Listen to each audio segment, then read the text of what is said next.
மாணவர்களே? இன்னைக்கு நம்ம என்ன பார்க்க போறோம் அப்படின்னு நீங்க தான் சொல்லணும். சரிங்களா?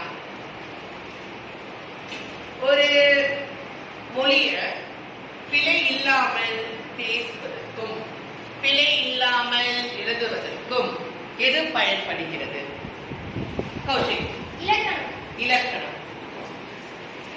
இலக்கணம் உண்மையாவே பிழை இல்லாமல் பேசுவதற்கும் எழுதுவதற்கும் பயன்படுகிறதா? ஆம். இலக்கணத்தை நம்ம ஆங்கிலத்துல என்ன நினைச்சாலும் கிராமர். இன்னொரு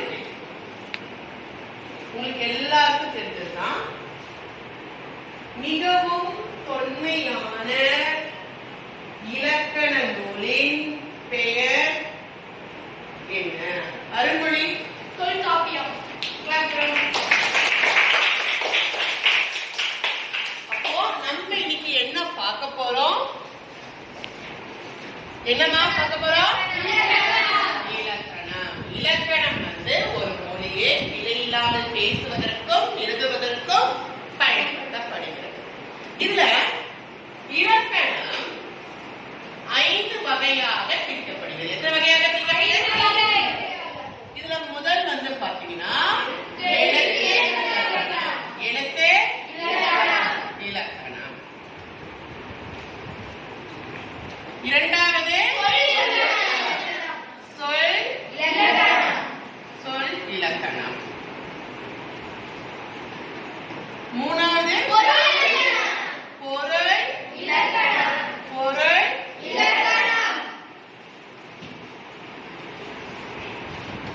நான்காவது யாப்பு இலக்கணம்.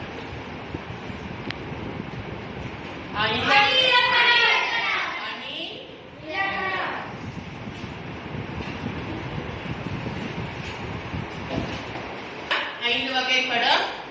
எழுத்து இலக்கணம், சொல் இலக்கணம், பொருள் இலக்கணம், யாப்பு இலக்கணம், அணி இலக்கணம். இதுல எழுத்து இலக்கணம் பாத்தீங்கன்னா நம்ம பள்ளி பருவத்துல நம்ம சின்ன குழந்தை பருவத்துல பள்ளி பருவம் பாத்தீங்களா, அப்பதான் நம்ம எது பார்க்கணும்னா முதலா எழுத்து இலக்கணத்தை பத்தி பார்க்கணும். சரிங்களா? இந்த எழுத்து இலக்கணத்துல தமிழ் எழுத்துக்களை அறிமுகம் செய்வாங்க. எதை அறிமுகம் செய்வாங்க? தமிழ் எழுத்துக்களை அறிமுகம் செய்வாங்க. இதுல நீங்க உங்களுடைய முதல் வகுப்புல பார்க்கக்கூடிய தமிழுக்கு என்ன? அது பேர் என்ன? என்னமா அது பேர் என்ன?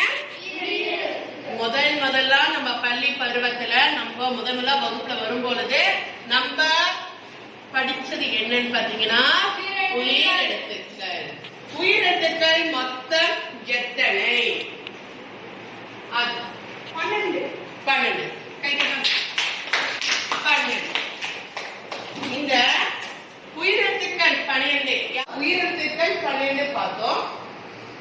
உயிரெழுத்துக்கள் 12 என்னென்ன எழுத்துக்கள் இருக்கு? அஷா. அ ஆ இ ஈ உ ஊ ஏ ஏ ஐ ஓ ஓ ஔ. அ ஆ இ ஈ உ ஊ ஏ ஏ ஐ ஓ ஓ ஔ.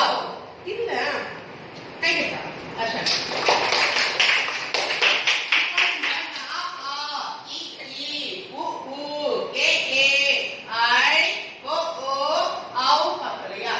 ரெண்டு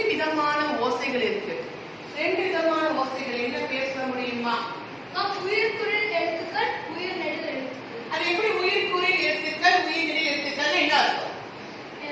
குறில் எழுத்துக்கள்னா ஓசை மெதுவாக குறைவாக இருக்குமா. நெடில் எழுத்துக்கள்னா ஓசை அதிகமாக இருக்கு. கைத்தட்டலாம். அப்போ இந்த உயிர் எழுத்துக்களை ரெண்டா பிரிக்கிறோம். உயிர் குரில்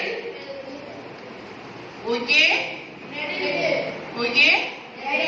நெடில்.